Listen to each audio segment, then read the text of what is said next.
Appartement au rez-de-chaussée, c'est ça? C'est ça, tout à fait, rez-de-chaussée. Donc côté rue. Grande pièce de vie. Grande pièce de vie, trois chambres, 3 salles d'eau comme je le disais. D'accord. Avec tout le nécessaire, on a donc un lave-vaisselle, on a un frigo. D'accord. Voilà, micro-ondes, four. Ah, elle est vraiment super bien équipée la cuisine, elle est vraiment top. Hein. Ah, très très bien.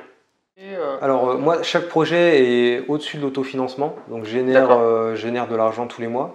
D'accord. Malgré le financement total. Malgré le financement, ouais. Okay. Voilà, pour donner un ordre d'idée sur cet appartement-là. Bonjour à tous, bienvenue dans cette nouvelle vidéo, une nouvelle fois en compagnie de Arnaud. Salut. Voilà, on est sur la ville de Reims, toujours. On est dans la Marne et on va vous présenter aujourd'hui un projet atypique, encore comme la dernière fois, un projet encore un peu original. Tout à fait, ouais. Donc de quoi il s'agit ce coup-ci? Alors en fait, ici on est dans une ancienne loge de gardien qui appartenait à la copropriété. Voilà, donc ça a toute son importance puisqu'en fait c'est un bien qui a été vendu très en deçà du prix du marché. Parce que la copropriété voulait s'en débarrasser et puis entre guillemets financer les travaux qu'il allait avoir à prévoir dans la copro. D'accord, chose qui arrive assez fréquemment finalement. Oui, tout à fait. Donc un gardien ça coûte assez cher aussi et il y a des copros qui s'en passent. Alors c'est des avantages et des inconvénients, mais des fois ça se décide parce que c'est quand même un budget. C'est ça. Et puis souvent il y a un appartement aussi qui appartient à la copropriété. Ouais. Et donc effectivement ça aide. Là, quel genre de travaux ont été financés suite à la vente de cet appartement? Ici en fait on a tout remis à nu. Donc en fait c'était un appartement qui était on va dire agencé différemment. On était sur un T3. On a tout cassé, on a tout recloisonné et redivisé. Voilà. D'accord. En fait, là, ici, il y a 3 chambres, une pièce de vie et 3 salles de bain privatives. Ah, donc à l'origine, il y avait une chambre, un bureau, une pièce de vie et une salle de bain. Ok. Voilà. Bon, de toute manière, on va vous faire la visite complète de l'appartement. On va vous mettre aussi des photos avant et après, comme ça vous verrez un petit peu la transformation, l'évolution et l'agencement qui a été pensé. Au niveau du mode d'exploitation, on va aussi vous expliquer, c'est une multi-exploitation pour augmenter et booster la rentabilité. Et donc on va faire cette première partie de visite et en deuxième partie de la vidéo, Arnaud, tu vas pouvoir nous détailler un petit peu ton parcours aussi d'investisseur, tout ce que tu as fait jusqu'à maintenant. Tu investis depuis combien d'années toi maintenant? Moi j'ai commencé en 2015, même un petit peu avant à titre perso. Ouais. Donc ça fait déjà 7 ans, donc voilà, tu commences à avoir une bonne expérience, un bon recul aussi. Donc tu vas nous détailler tout ça dans la deuxième partie de la vidéo. Marche. Merci à toi, et c'est parti!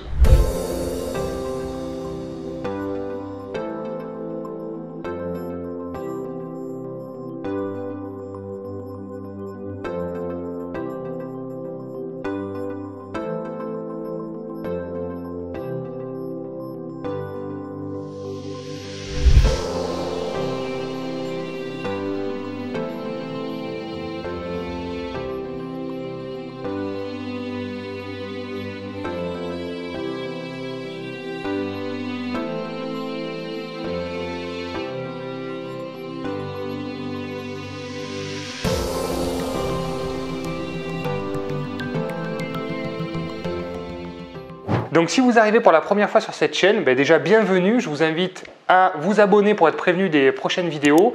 Ici, vous trouverez des conseils pour investir dans l'immobilier locatif ancien et je co-dirige aussi la société Projet Locatif. Vous avez un lien en description. Si vous voulez passer à l'action, investir d'une manière rentable et optimisée et bénéficier du réseau et de l'expérience de tous nos conseillers, vous remplissez un formulaire, vous serez contacté par un de nos conseillers disponibles sur toute la France et il vous proposera des projets en fonction de vos objectifs et de votre situation personnelle.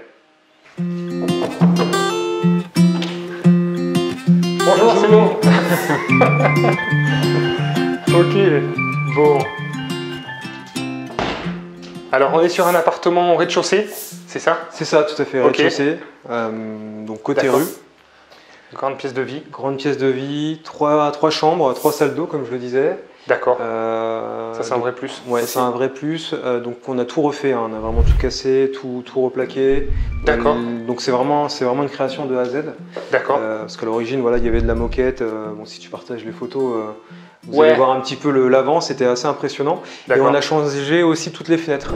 La petite astuce, en fait, on est parti sur des fenêtres avec un verre Antellio. Donc en fait, c'est un verre réfléchissant.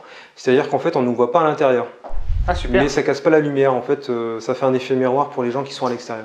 Très bien. On s'en rend pas compte en fait quand on est à l'intérieur. Ouais, on montrera de l'extérieur un petit peu le rendu. Donc c'est des fenêtres qui coûtent un peu plus cher, mais pour le confort des locataires, c'est quand même top. Ouais, je suis d'accord. Il y a des grandes ouvertures en plus, c'est assez lumineux. Tout à fait. Donc tout de suite, quelques chiffres. Après, on va vous faire la visite et on vous montre un petit peu les travaux qui ont été réalisés. Ouais. Donc on est sur une colocation. Tout à fait. 2 modes d'exploitation. Donc colocation étudiante l'année scolaire et en courte durée, donc l'été. La période d'été, voilà. Ok. Donc on booste la rentabilité. On booste largement entre les touristes et puis les travailleurs détachés. D'accord. Voilà, c'est vrai que c'est très très rentable en haute saison. En termes de remplissage sur la période d'été, est-ce que tu peux nous donner quelques chiffres? En moyenne, on est sur 20 nuitées. D'accord. Et on est aux alentours de entre 80 et 100 euros par nuit. D'accord, voilà. Très bien. Donc ça fait 1600, 1800 euros par mois. Et on a aussi, comme c'est un appartement qui peut accueillir 2 personnes par chambre, donc on a 3 chambres, en fait on augmente le prix en fonction de... plus il y a 2 personnes, plus on augmente le tarif. Oui. Donc en moyenne, l'été, on est quand même plus à 2000 euros par mois sur cet appartement-là. Très bien. Et à la place de, donc en colocation classique. En colocation, donc on est à 1200 euros par mois. D'accord, donc ça fait quasiment 50% de plus, 40% de plus sur cette période.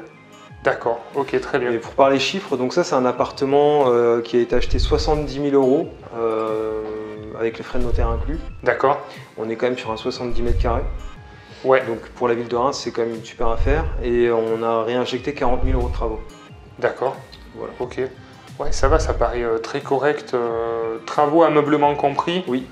Ok, ouais. Donc avec des prix, donc bien sûr, nos partenaires travaux locatifs. Exactement, donc des artisans avec qui on travaille régulièrement pour nos clients, pour mes projets. Ok. Donc ils ont bien connaissance d'un petit peu des attentes des investisseurs et l'avantage c'est qu'on a des prix aussi assez compétitifs. Ouais, par rapport à la quantité de travail aussi qu'on leur amène. Ok, très bien. Et en termes de rentabilité, donc le coût total, ça fait un projet à quoi? Ça fait 120 000 c'est ça, à peu près. Ouais, coût total de l'opération. Bon, franchement, ça me paraît vraiment pas cher pour un appartement tout refait à neuf de 3 chambres. On est content. Ouais, très très belle opération. Et donc une location à 1200 euros par mois. C'est ça. Bon, c'est vraiment une affaire exceptionnelle qui est compliquée à reproduire. Comment tu l'as trouvé? Ouais, bah, clairement c'est une anomalie, hein. On n'en trouve pas comme ça tous les jours, hein, évidemment, mais en fait toujours j'avais un contact qui était propriétaire ici et ça parle dans les assemblées générales, on en parlait, et voilà, il m'a informé qu'il allait avoir un appartement qui allait se vendre. Super. Et voilà, j'ai saisi directement. Il n'y avait pas d'agence directement avec la copropriété? En fait, c'était le service du syndic, parce qu'ils ont un service de négociation au syndic qui le vendait. Voilà. Ok. Donc, super. Bon, super opération. Tout à fait. Bon, on parlera du financement, du statut, tout ça après. À ce moment-là, tu nous fais visiter? Ouais, ça marche, c'est parti. Donc là, on est dans la pièce de vie. Ouais, ok. Donc, toujours même principe. Voilà, on a une cuisine avec un espace repas. Très bien. Donc là, c'est pour 3 personnes hein, quand même à l'année. Ouais. Je trouve que c'est bien dimensionné au niveau de l'espace. Ça laisse un coin salon qui est agréable. En même temps, un petit coin repas aussi. Tout à fait. Donc cuisine tout équipée, voilà, avec tout le nécessaire. On a donc un lave-vaisselle, on a un frigo. D'accord. Voilà, micro-ondes, four. Ah, elle est vraiment super bien équipée la cuisine. Elle est vraiment top. Hein. Très très bien. D'accord. Donc, comme tu le disais, je trouve que ce qui est bien, c'est pas trop grand, mais c'est pas trop petit. Exactement. C'est le bon compromis, c'est pas fait pour faire la fête. C'est ça. C'est pas ce qu'on cherche. Non. Mais quand même, on conserve un coin salon qui est quand même convivial, mais sans que ce soit la foire non plus, quoi. Exactement. Un peu l'idée. Ouais. On essaie toujours d'avoir le meilleur ratio entre espace de vie et puis au niveau des chambres aussi. Ok. Donc là, je vais te montrer la première chambre. Allez. Ouais, c'est vraiment un coin salle d'eau quoi à chaque fois. Ouais, c'est ça. Bon, c'est la top. plus petite parce que celle-ci, elle a la salle de bain intégrée. Donc on perd 1 mètre carré à peu près, 2 mètres carrés pour la salle de bain. Super, très sympa. Très sympa. Petit coin dressing, petit coin bureau. Exactement. Voilà, l'essentiel. T'as mis les télés aussi à chaque fois? Ouais, dans chaque chambre, ouais, tout à fait. D'accord, très bien. Et après, tu fournis Internet peut-être aussi? Ouais, tout est compris dans les charges. Donc là, en termes de loyer, on est à 400 € hors charge. D'accord. Et 70 € de forfait de charge. Ok. Tout compris, voilà. Tout compris. Et ils ont rien d'autre à débourser, ils savent que 470 €, c'est... Exactement. Ils n'auront pas de surprise. Ça, c'est vraiment top parce que c'est vrai qu'on parle beaucoup de projets de colocation et maintenant on s'oriente de plus en plus, comme tu l'as dit dans la précédente vidéo, vers le co-living. avec des espaces de plus en plus grands et de plus en plus de services. Parce que mine de rien, des colocations, il y en a de plus en plus aussi sur le marché. Et donc, encore une fois, il faut prendre de l'avance pour se démarquer. Donc, le fait d'avoir sa propre douche, sa propre salle d'eau indépendante, je pense que ça fait un peu la différence, on se démarque un peu mieux, quoi. Tout à fait. D'accord. Donc voilà, ici on a également, alors c'est tout petit, mais on a l'espace machine à laver séchante et on a un petit congélateur derrière. Par rapport à ça, pas de problème de fonctionnement sur ces machines à laver séchantes, c'est durable, t'as pas eu de... Écoute, je suis assez surpris, mais celui-ci il est exploité depuis 2018, j'ai jamais eu de soucis. Aucune panne, ouais. Ah super, top, ok. Oui, ça fait 4 ans d'exploitation. C'est ça, ouais. Donc ok. Ah oui, donc, très bien.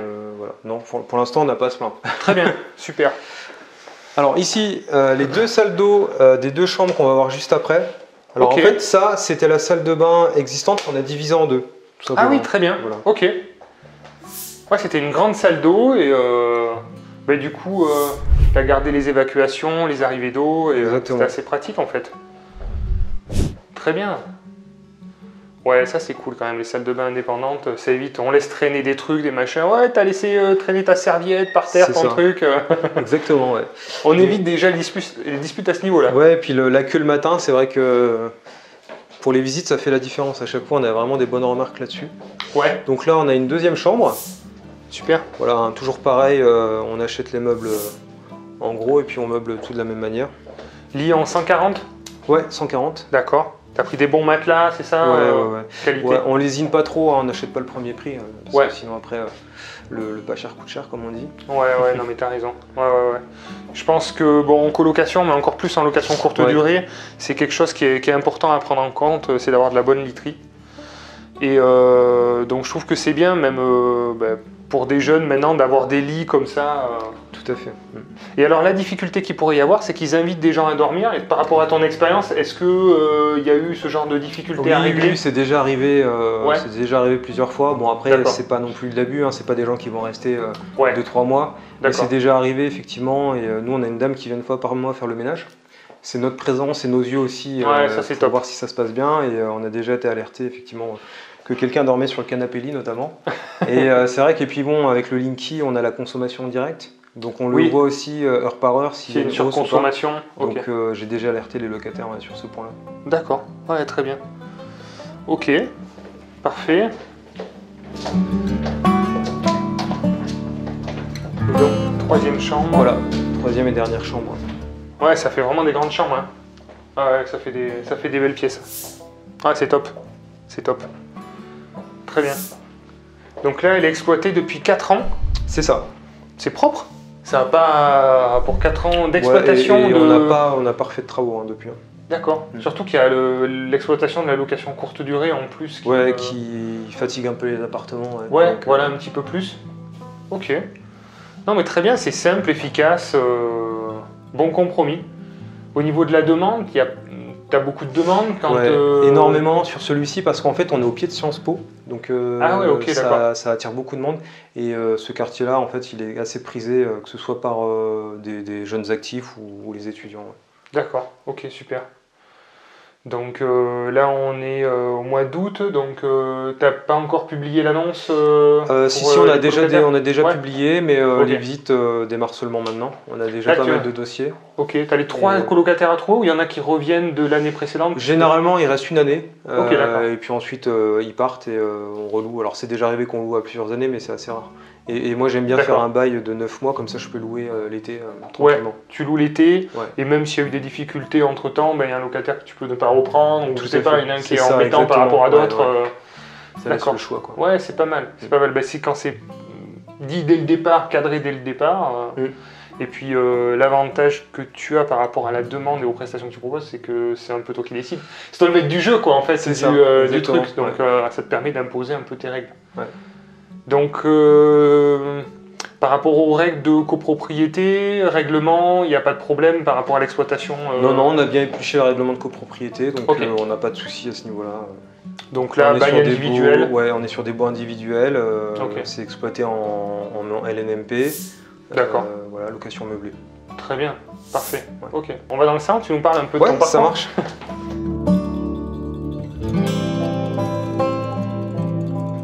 niveau de la copropriété, après, ce qu'il faut regarder, c'est les charges de copropriété.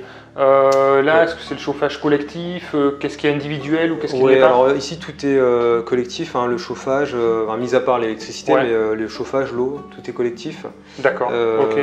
Bon, l'avantage ici, c'est que comme c'était un appartement de gardien, en fait, on a un nombre de tantièmes qui est assez intéressant, qui n'est pas trop important par rapport au calcul initial pour les autres appartements. Donc on a gardé ce bénéfice-là. Ouais. Ah oui, et oui, parce que comme il n'y a pas de relevé et de compteur de consommation, en fait, c'est calculé au tantième. Exactement. Donc pourcentages qui sont calculés en général par rapport aux surfaces, au mètre carré, ça peut être par rapport au niveau, par rapport aux prestations, place de parking, garage, tout ça. Exactement, ouais. Donc, et toi, du coup, c'était un appartement de gardien qui représentait à la base de la copropriété, à la création de la copropriété, à la structuration, un nombre moins important que la moyenne des autres appartements de cette taille-là. Tout à fait. Donc c'est super intéressant. Le double bénéfice, à la fois le prix d'achat qui était assez faible et le nombre de tantièmes qui est également assez faible. Ça, c'est super intéressant. Ouais. D'accord. Donc les charges, l'eau, je suppose que tu as un compteur divisionnaire. Oui, tout voilà, donc ça, c'est calculé à la consommation. Et après, l'électricité qui est à ton nom. Exactement. Voilà. Ok, d'accord. Donc après la partie financement, ça s'est bien passé? La partie financement, oui, ça s'est bien passé. Bon, c'était il y a 4 ans, donc on avait des conditions un peu plus souples. Là, on était sur un 110% sur 20 ans. Très bien. Le taux, je crois qu'on était à 1,35. Ouais, ok, très bien. Donc c'était des bonnes conditions. On a eu un différé de 2 ans. De 2 ans, ouais, très bien. Donc, ok, super. Donc, voilà. Bon, parfait. Donc, tu as eu des galères, tu disais Oui, on a eu beaucoup de galères. Alors, comme toujours, mais c'est vrai que c'est ce qu'il faut qu'on le dise, parce qu'on dit toujours, c'est beau, c'est magnifique, mais non, mais il y a aussi des galères. J'aurais pu claquer la porte et arrêter l'immobilier direct. C'est l'appartement qui m'a coûté le plus de galères, mais c'est un des plus rentables aussi. C'est un des plus rentables, et oui, ça va avec. Alors, pour commencer, au niveau des travaux, on a été un peu embêté par la copro. Au niveau du RAL de couleur des fenêtres, qui n'était pas tout à fait identique aux fenêtres existantes, donc ils ont... J'ai eu un procès d'assemblée générale pour me faire déposer les fenêtres. Quand même. Donc ça va, j'ai eu gain de cause. Bon là, il y a quand même pour 7 000 € de fenêtres, donc ça commençait un petit peu à causer. Ça aurait été embêtant, ouais. Et donc ça, ensuite on a eu une invasion de cafards parce que il y a un appartement qui est désaffecté à côté, qui était envahi de cafards, donc ils sont venus chez moi. Donc on a dû faire intervenir une équipe. On a eu une colonne d'eau usée qui a explosé au plafond pour les toilettes, donc forcément je vous laisse imaginer les dégâts au niveau du plafond. Voilà, c'était pas mal de galères et puis bon, finalement on s'en est sorti quoi. Ouais. Donc, non, mais c'est souvent ça. Il y a souvent pas mal de. Il faut prendre un problème à la fois et puis avancer quoi. D'accord. De toute manière, ça, les dégâts des eaux, c'est les assurances. Ça a été payé par les assurances. Ouais, ça a été payé par les assurances. Ouais. Bon, d'accord, ok. Bon, et la copropriété, ça s'est réglé avec. Ça s'est réglé aussi. La discussion et tout à fait. La compréhension. D'accord. Bon, très bien. Donc, tu investis depuis 4 ans. C'est ça. Ok. Est-ce que tu peux nous expliquer rapidement par quoi tu as commencé, quels sont les projets que tu as réalisés, les difficultés que tu as rencontrées, justement pour éviter à ceux qui regardent la vidéo de faire les mêmes erreurs que toi? Oui, alors moi j'ai commencé par des projets très rentables parce que j'étais dans une optique d'enchaîner, vraiment de me construire un patrimoine. Donc je voulais vraiment des projets rentables qui génèrent de la trésorerie tous les mois. Et donc je suis parti sur des exploitations optimisées type colocation et courte durée, donc je me suis vraiment spécialisé là-dedans, vraiment dans l'aménagement des espaces, comment optimiser au mieux les mètres carrés, donc voilà, j'ai vraiment fait une spécialité et là je me diversifie avec des immeubles de rapport, des choses un peu plus tranquilles. Ok, un peu plus passive et plus patrimoniale pour avoir une meilleure valeur foncière. Ouais. Et du coup, dès le début, dès le premier projet, tu as fait de la colocation mixée avec de la location courte durée? Dès le premier. Alors, en fait, la première année, dès que j'ai acheté mon premier appartement, j'ai fait de la colocation. D'accord. Bon, j'étais pas serein du tout, parce que c'est quand même un mode un peu particulier. On sait qu'un studio, un T2, on va le louer assez facilement, mais une colocation, on se pose quand même des questions. Ouais. Mais ça a super bien marché, du coup j'ai enchaîné. J'en ai fait plusieurs. Et je me suis aperçu la deuxième année d'exploitation que je pouvais aussi louer en courte durée. D'accord. Et que ça marchait super bien. Donc du coup, j'adapte les baux en fonction de la saison. Ok, super. Ouais. Et d'accord, c'est arrivé un peu après coup pour booster cette rentabilité. Tout à fait. Et c'est souvent ça, c'est au début on a envie de rentabilité. Parce que je sais pas, qu'est-ce que tu faisais comme travail avant? Est-ce que tu peux nous expliquer qu'est-ce que tu fais aujourd'hui, qu'on comprenne Tout ta à fait. situation? Alors moi j'étais salarié, tout ce qui est plus classique, je travaillais 35 heures par semaine, j'étais dans le milieu de la formation pour adultes. Donc moi j'ai aidé les gens à se reconvertir, à changer de métier. D'accord. Donc voilà, et puis finalement je me suis reconverti. Oui. Donc je suis arrivé chez Projet Locatif dans les débuts, mais à mi-temps, en plus de mon activité. complément. Et je me suis pris de passion pour l'immobilier et là j'ai switché à temps plein. Et depuis maintenant j'ai de très bons résultats, enfin je suis content de mes résultats. C'est vrai. Et j'ai des clients très contents, donc c'est une vraie aventure humaine. Donc Un vrai c'est changement. Cool. D'accord. C'est vraiment cool et donc voilà. Ok. Au niveau du parcours, donc 2018, première colocation, tu as attendu longtemps pour enchaîner ou comment tu as été freiné par les banques Non, pas spécialement, j'ai enchaîné tout de suite, hein. J'en ai fait 2 d'un coup après. D'accord, voilà. ok. Et tous les ans je faisais un projet en plus. D'accord, ok, très bien. Là aujourd'hui, est-ce qu'on peut donner quelques chiffres en termes de cash flow? Tu arriverais à payer tes charges quotidiennes grâce au cash flow? Pas tout à fait. Alors moi, chaque projet est au-dessus de l'autofinancement, donc génère de l'argent tous les mois. D'accord, malgré le financement total? Malgré le financement, ouais. Okay. Voilà, pour donner un ordre d'idée sur cet appartement-là, donc c'est loué 1 200 € par an. Par mois, excuse-moi. Ouais. Donc, voilà, donc en brut, hein, évidemment. D'accord. Et je rembourse 600 € par mois. Ouais. Donc voilà, j'enlève peut-être 300 € de charge par mois. Oui. D'accord. Voilà. Donc ça te fait un bénéfice sur cet appartement à peu près de 300 € par mois. Tout à fait. Donc on se rend compte qu'en cumulant comme ça quelques projets, on arrive alors. C'est vrai que j'aime pas trop dire vivre vraiment, être rentier, mais c'est vrai que si on arrive à payer ses charges quotidiennes et qu'on a un niveau de vie qui est assez modéré, contrôlé, tout à fait.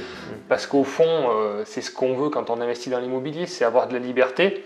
Et c'est ça pour moi la plus grande des richesses, c'est pas accumuler 10, 20, 30 000 € par mois, c'est vraiment pour être libre. Il y a des personnes qui sont libres avec assez peu, qui ont réussi à avoir un mode de vie qui baisse et ça pour moi c'est la vraie richesse, elle est là quoi. Exactement, ouais. Donc toi c'est quelque chose que tu as réussi du coup à oui, c'est ça, en complément avec l'activité bien sûr projet locatif. Exactement, aussi, voilà, si je veux effectivement je peux arrêter de travailler, mais voilà effectivement on ne sait jamais ce qui peut se passer et puis moi j'ai quand même des objectifs assez hauts, donc voilà, j'envisage pas de prendre ma retraite maintenant. D'accord, ok. Donc tu investis seul, tu t'es associé aussi récemment? Oui, récemment je me suis associé donc pour acheter un immeuble de rapport, ouais. D'accord, ok. C'est ta première association? Oui, tout à fait. J'ai tout fait en nom propre. Et donc là, je me suis associé. Et pour la petite anecdote, donc c'est un client, un projet locatif. Donc on a bien sympathisé. Je l'ai pas mal accompagné sur ses projets. Et donc là, maintenant, on investit ensemble. Excellent, super. La relation, c'est top quoi. Ouais, tout à fait. Ouais. Donc moi mes premiers clients, c'est devenu des amis aussi. Et, d'accord, super. Et c'est vrai que l'association, alors moi c'est pareil, je me suis associé au bout d'un moment parce que mine de rien, on est quand même un peu freiné par les banques aussi, le taux d'endettement qui explose, le risque qui augmente. Et c'est vrai qu'au bout d'un moment, il y a vraiment du positif à s'associer. Je pense que dans votre association, vous avez trouvé un équilibre. Toi, tu amènes des compétences, de l'expérience. Et lui, il amène aussi une gestion du risque qui est un peu plus maîtrisée aussi au niveau de la banque. Donc, c'est des compléments comme ça. Exactement. Il y a tout intérêt comme ça. Et moi, je suis associé maintenant avec plusieurs personnes dans différents projets. Et je trouve que c'est génial, quoi. Voilà. C'est ça permet d'aller sur des projets plus gros et on est plus rapide. Donc, c'est top. Donc là, SCI à l'impôt sur les sociétés, récemment, voilà, pour l'association. Ok, très bien. Par rapport justement à ton expérience de colocation et location courte durée, je pense que tu as eu pas mal de galères par rapport à ce mode d'exploitation, des difficultés rencontrées. Est-ce qu'il y a des choses auxquelles il faut porter une attention particulière pour ceux qui regardent et qui aimeraient se lancer dans ce type d'exploitation? Toi, tu as optimisé déjà en créant des chambres à chaque fois supplémentaires, d'après ce que je comprends, optimiser la rentabilité. Ouais, c'est ça. Généralement, on essaie de créer un maximum de chambres pour augmenter forcément, puisqu'une chambre égale un loyer. Ouais. Donc sans faire un appartement trop petit. Donc après, les difficultés principales, c'est de vraiment faire de la qualité, monter en gamme, parce qu'il y a de plus en plus de compétition, que ce soit sur le co-living ou la courte durée. Et les gens sont de plus en plus exigeants, les voyageurs, que ce soit les voyageurs ou même les étudiants. Donc il faut toujours faire plus, toujours faire mieux. Et voilà. Et après, dans l'exploitation au quotidien, c'est un mode d'exploitation qui demande quand même un petit peu d'énergie, il faut quand même s'en occuper un petit peu. Il y a quoi à régler, il y a un peu des messages, c'est que tu crées un groupe WhatsApp, mais concrètement, quel type d'intervention tu fais et quel investissement ça demande? Pour la colocation étudiante, donc ça demande de l'investissement à la rentrée, donc on va dire faire les visites. Voilà, bon, bien que ça se loue assez rapidement, il faut quand même faire des visites. Une fois par an. Voilà, il faut bien vérifier les dossiers. Et puis après, ça se loue, on va dire 8 mois. Donc là, on est 8 mois de passif quasiment. Bon, il y a peut-être un petit pépin de temps en temps à régler, mais voilà, franchement, pas tant que ça. Non, c'est des appartements qui sont neufs, donc il n'y a pas trop de soucis. Et ensuite, là où il y a le gros du travail, c'est sur juillet-août.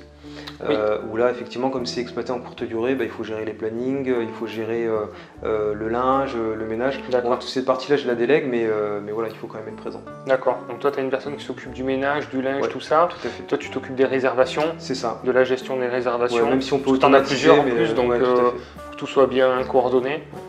Donc tu fais ça avec un channel manager ou c'est pour l'instant tu arrives à gérer comme ça? Non, je me sers principalement d'Airbnb. D'accord. Et on peut automatiser pas mal de choses. On a des boîtiers à clés, voilà, ça se fait assez facilement. D'accord. Donc c'est top. Super. Bon, très bien. Je sais pas si tu as un conseil à donner à quelqu'un qui regarde la vidéo, qui a peur de se lancer, il lui manque un petit coup de pouce pour franchir le pas, pour arriver à le rassurer. Qu'est-ce que tu pourrais dire par rapport à ce que tu pensais à l'époque et puis le recul que tu as aujourd'hui? Tu es beaucoup plus serein, j'imagine. Ouais, alors je suis peut-être pas très objectif, mais en tant que conseiller, mais c'est vrai que moi à l'époque je voulais vraiment tout faire tout seul. Je voulais gagner de l'argent à faire tout seul. Économiser, et au final je suis passé à côté d'énormément d'affaires. J'ai mis beaucoup de temps avant de me lancer, j'ai fait pas mal de bêtises aussi. Et au final, je pense que c'est bien de se faire accompagner, de se former, parce que même si voilà, ça prend un petit peu de temps de se former et de se faire accompagner, après on gagne énormément de temps. Ouais, je pense aussi, ouais, bien sûr, on vend un peu les services de projet locatif, mais concrètement, c'est vrai qu'avec le recul et l'expérience, c'est vraiment ça qui fait la différence. Quand on optimise le projet, en fait, mis tout bout à bout, en fait, on fait gagner, on peut le dire, beaucoup d'argent à nos clients. Donc même si effectivement on prend 10-15 000 euros de commission, 10 000 euros sur 20 ans, ça représente 50 euros par mois, c'est vraiment ridicule. Et puis surtout, c'est des effets de levier, c'est financé par la banque, c'est remboursé par les locataires. Donc c'est vraiment ça qu'il faut comprendre dans sa logique d'investisseur.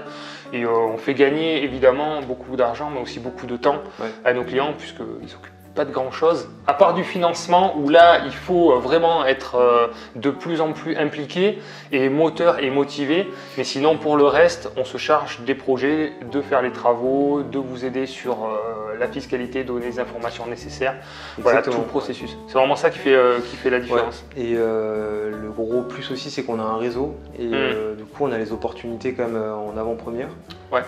Typiquement cet appartement là, si j'avais pas de réseau, j'aurais jamais pu le trouver. C'est quand même, pour le coup, c'est vraiment ce qu'on appelle le off-market. Hein. Ça appartenait à une copro, ça a été diffusé de nulle part. Bien sûr. Voilà. C'est le fait d'être sur le terrain un peu tous les jours et activer le réseau. Voilà. Moi, c'est des agents immobiliers qui m'appellent souvent pour me proposer des biens avant de les publier aussi, quoi. Donc voilà. Financière du projet, on va décrypter ensemble cette partie-là. Donc le prix d'acquisition de ce bien est de 83 000 euros précisément. À de ça s'ajoute donc 6 600 euros de frais de notaire, 36 000 euros de travaux avec la partie meublant. Pas d'honoraires bien sûr projet locatif puisque c'est un projet perso que Arnaud a réalisé. Mais pour l'exercice, j'ai voulu vous faire l'estimation. Donc là, on était à 6 600 euros d'honoraires projet locatif si c'était projet client, ce qui représente 35 euros par mois de crédit immobilier sur 20 ans. Donc vous voyez, c'est pas ça qui change fondamentalement le projet. Le total à financer qui avoisine les 130 000 euros. Arnaud a emprunté sur 20 ans avec des mensualités donc de 640 euros par mois. En termes de revenus locatifs, donc Arnaud a fait a lissé, si vous voulez, les revenus de la colocation et les revenus de la location courte durée, ce qui représente 1 400 € par mois. Donc pour un total de 16 800 € annuels. Voilà. Au niveau des charges, on a un peu de taxes foncières, des charges de copropriété qui sont, on voit, gommées assez facilement par les charges récupérables auprès des locataires, de l'assurance propriétaire non occupant, et bien sûr le plus gros poste c'est le crédit immobilier. On se retrouve avec 11 333 € de charges par an et donc un cash flow de 5 467 €. Vous voyez, s'il y avait eu les honoraires projets locatifs, on aurait enlevé 400 € à ces 5 000 €, mais il aurait resté quand même 5 000 € de cash flow. Bon, merci Arnaud, merci beaucoup pour ce partage. Merci à vous d'avoir regardé la vidéo. Si ce type de contenu vous plaît, n'hésitez pas à nous encourager avec un petit like. Si vous avez des questions, n'hésitez pas dans les commentaires. Merci pour votre soutien, merci d'avoir regardé la vidéo. Pensez à vous, investissez surtout, passez à l'action. Ciao. Bye.